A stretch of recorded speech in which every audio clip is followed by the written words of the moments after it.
오르킨 제국이라는 한 문명이 태양계를 지배하고 있었습니다.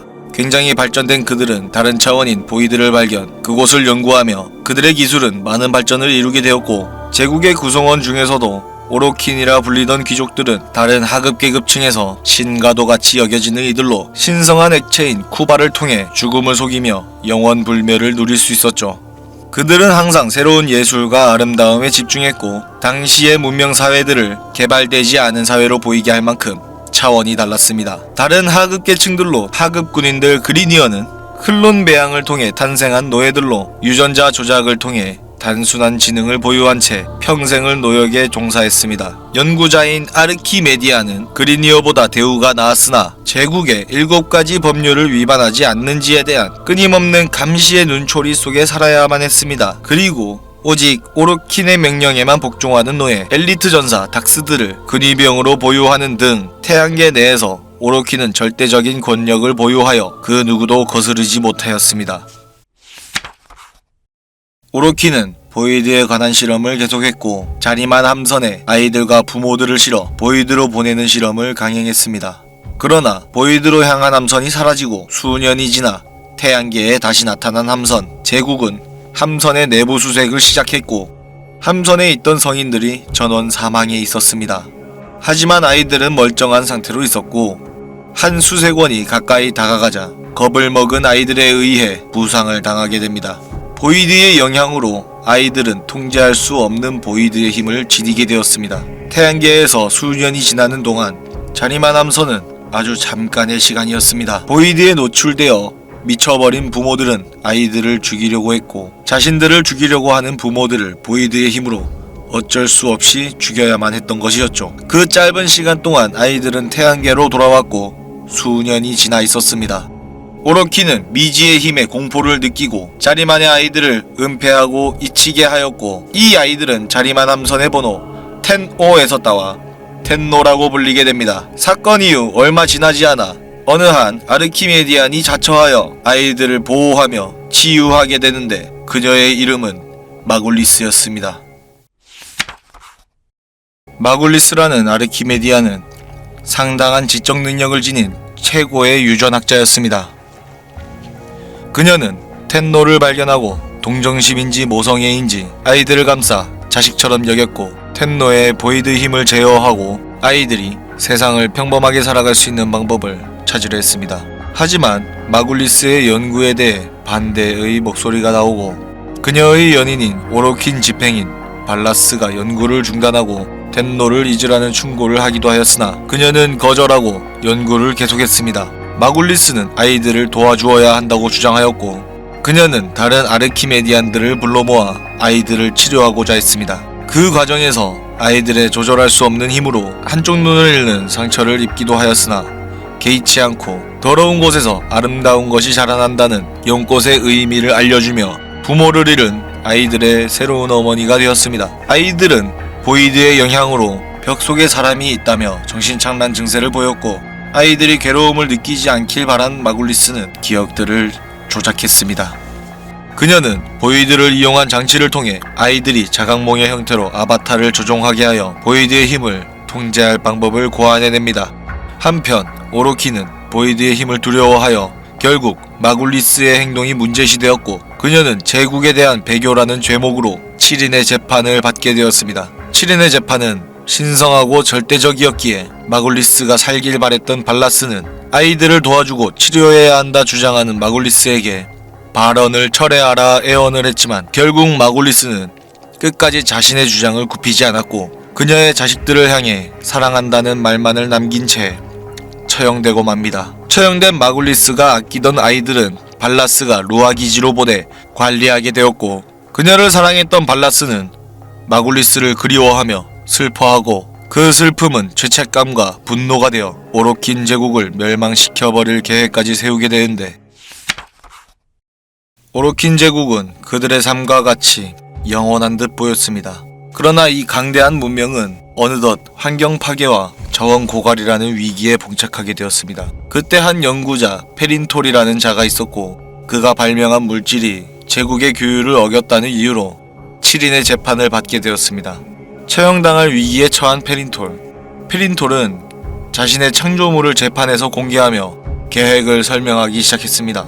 그의 창조물은 피해에 적응하며 회복하고 내성을 가지게 강화되는 성질을 보이며 핵분열을 통해 내성을 지닌 개체로 분열하여 개체수를 늘릴 수 있었고, 또한 주변의 어떤 물질로도 자가수리가 가능했습니다. 하지만 여태 그려왔듯 오로키는 자신들의 위협이 될 만한 요소를 허용하지 않았습니다.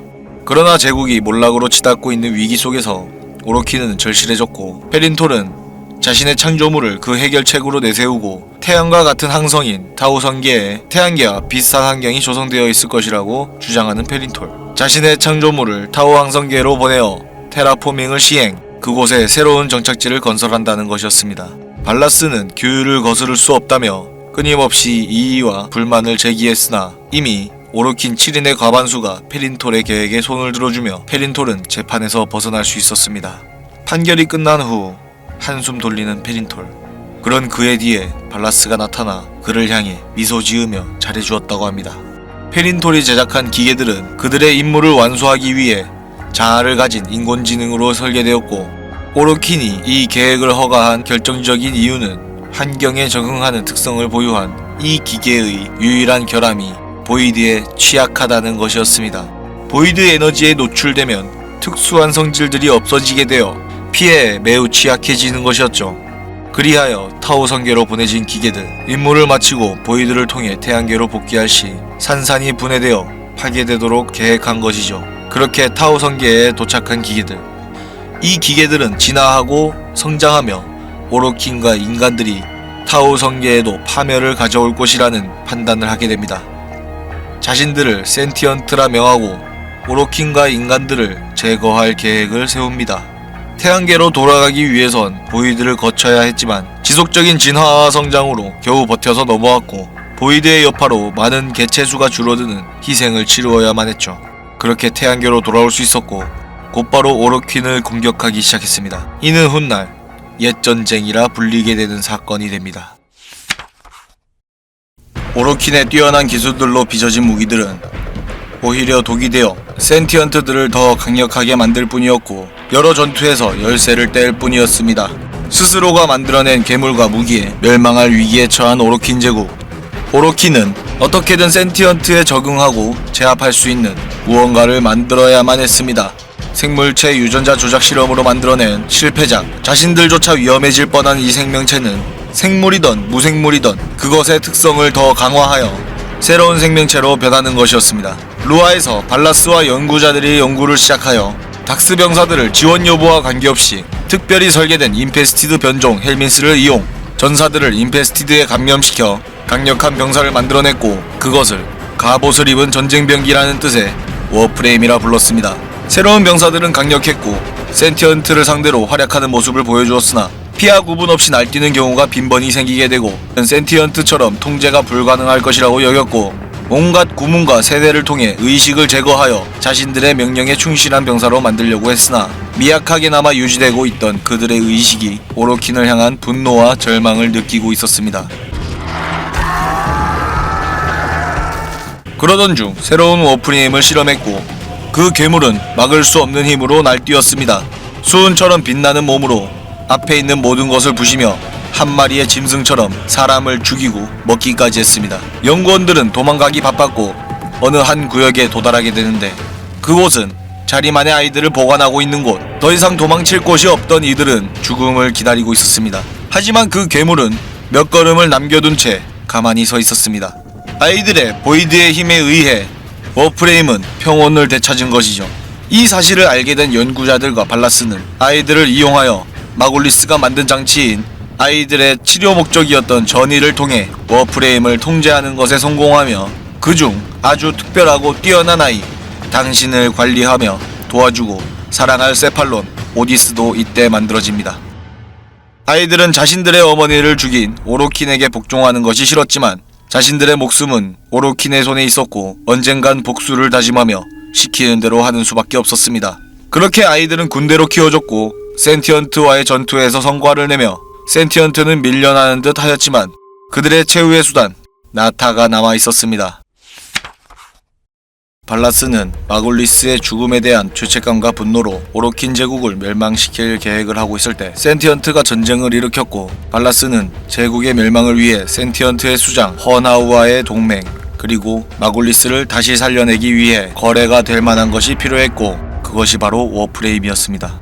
발라스는 센티언트가 쓰러뜨리기 힘겨운 워프레임의 약점인 루아에 있는 텐노를 알려주는 것으로 센티언트의 수장 헌하우와의 동맹을 맺는 데 성공합니다. 헌하우의 딸 나타는 루아에 잠입했으나 워프레임을 이용한 오로킨의 반격을 막을 방법이 없었고, 결국 센티언트는 전쟁에서 패배하여 사라졌으며 오로킨은 승리하였고, 명예로운 승리의 날로서 자신들의 승리를 가져다준 워프레임들을 치장하며 승리의 축배를 들기 위해 한 스타디움에 모였습니다. 북소리가 울리기 시작했고, 승리를 알리는 9번째 북소리가 울릴 때 텐노들은 오로킨에게 반란을 일으켰고, 텐노들의 검에서 흘러내린 피의 홍수가 스타디움을 가득 채웠습니다. 북소리도 제국도 모두 영원히 침묵했습니다. 제국이 멸망하는 순간에도 생존자들이 있었고, 그중 한 명이 그 광경을 멀리서 보고 있을 수밖에 없었던 오로킨 제국의 하급 가디언 한 명이 있었습니다. 전쟁은 끝이 나고 발라스와 센티언트는 사라졌으며 오로킨은 멸망했습니다. 텐노들은 오로킨에게 복수를 성공하고 워프레임과 함께 동면을 시작하였으나 텐노들의 정신 연결이 끊어진 몇몇 워프레임들은 어디론가 사라졌습니다. 그때 나타는 텐노를 제거하는 임무를 완수하기 위해 루아에 잠입해 있었습니다. 하지만 그녀의 시스템이 보이드를 넘어오면서 생긴 결함으로 인해 오로킨 타워의 방범 시스템으로 인하여 정신에 영향을 주게 되었고, 그녀는 아이들에게 동정심과 모성애를 느끼게 되었고, 임무를 뒤로한 채 아이들을 지키기 위해 루아를 보이드로 숨겨 태양계에서 지워버리는 등 텐노들을 자신의 자식처럼 돌보며, 그렇게 그녀는 훗날 텐노들에게 아주 소중한 존재 연꽃의 로토스가 됩니다. 오로킨이 몰락하고 운 좋게 살아남은 오로킨 생존자는 노예인 그리니어들을 결집, 세력을 키워나갔고, 오로킨 함성과 무기, 클론 생산 기술을 훔쳐 도망을 갔습니다. 후엔 쌍둥이 여왕이라 불리며 그리니어 전체의 통치자가 되었습니다. 전쟁 당시 발라스가 살려둘 가치가 있다고 판단하여 살려둔 아르키메디안들의 후손이며, 그리니어와 코퍼스 세력들은 동등한 힘을 지니게 되었고, 대립을 하면서도 원자재와 화폐를 대가로 그리니어와 기술을 교환하며 그들의 목적을 위해 세력을 넓혀갔습니다. 인페스티드의 몇몇 특수한 개체들은 개발 당시 유전자 조작으로 만들어진 자들이 감염되어 생겨난 것이고, 전쟁 이후 그리니어가 생물 병기 양산을 목적으로 실험을 하다가 태양계 전체에 퍼지게 되어 수많은 코퍼스와 그리니어들을 감염시키며 그 수를 늘려갔습니다.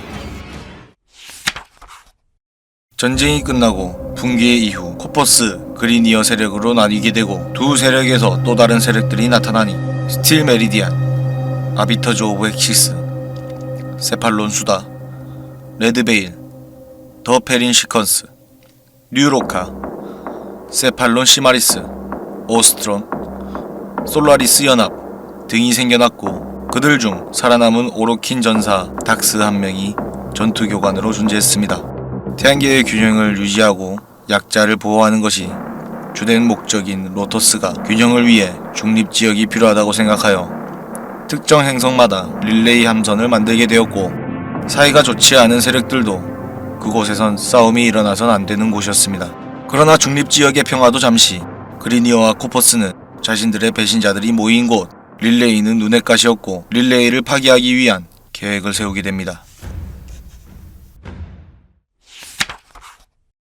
오로킨이 남긴 것은 오로킨 타워, 몇몇 작동하는 건축물, 잊혀진 프라임 무기들과 우주를 떠도는 함선, 보이드에 발이 묶인 오로킨 타워 함선, 그리고 용도를 알 수 없는 열쇠들 뿐이었습니다. 그동안 지구에는 고대 거주민들과 센티언트가 전투를 벌이던 곳으로 거대한 센티언트들이 이곳에 위치한 오로킨 타워를 파괴하려고 했고, 이후 전투에서 패배한 센티언트의 거대한 몸체들이 산산조각이 나며 석화된 채 평원 전체에 널려있게 되었으며, 그리니어가 이 폐허에 묻힌 센티언트의 시체 조각들을 발굴하여 연구하기 위해 여러 전초기지를 세웠고, 해가 지고 어둠이 찾아오면 고대 센티언트의 병기들이 깨어나 신체를 복구하여 목적 없이 돌아다니다 해가 떠오르면 사라지는 현상이 일어나며, 그런 센티언트의 모습을 의미하여 유령이라는 의미의 아이돌론을 써서 아이돌론 평원이라고 부르게 됩니다. 평원에는 오로킨 타워가 존재했고 그 안쪽엔 시터스라는 곳이 존재했으니 아이돌론 평원의 원주민으로 중립 세력인 오스트론 세력이 있었고, 어업에 종사하거나 오로킨 타워의 표면 조직인 생체 기계 조직을 수확하는 것을 생업으로 삼으며 호퍼스 세력과도 거래하는 상인 조합이 살고 있었고, 아이돌론 평원은 센티언트의 유적을 노리는 그리디어와 오스트론 간의 대립이 계속 이어지고 있습니다. 코퍼스는 이익과 자본을 숭배하는 노동자들의 조합으로 오로킨이 멸망하여 테라포밍 시스템이 중단되지 않고 날씨가 변하고 눈으로 뒤덮인 극지방의 특성을 지니게 된 금성. 그러한 금성의 혹독한 추위를 피해 지하에 자리잡은 코퍼스 객처지이자 채무 노동자들의 지하 도시인 포르투나와 그 노동자들의 집단이 솔라리스 연합이 생겨났습니다. 코퍼스의 네프엔요와 같은 상위 계층은 오로킨을 숭배하며 옛 오로킨의 터전인 아우터 터미너스 재건을 위한 작업을 진행하며 오로킨의 지식과 기술을 얻기 위해 연구를 계속합니다. 인페스티드는 몇 개의 행성을 제외한 모든 행성을 장악했었으나 지금은 외행성 에리스와 우주에 표류하는 버려진 오로킨 함선으로 밀려나게 되었습니다. 그리니어는 반복된 클론 복제에 의해 생긴 유전적 결함을 뛰어넘기 위해 텐노가 필요했고, 당신을 찾아낸 그리니어. 워프레임에 연결된 채 잠들어 있던 당신. Wake up, Tenno. 위기의 순간 익숙한 목소리에 당신은 기억을 잃은 채로 기나긴 동면에서 깨어나게 되는데, Wake up.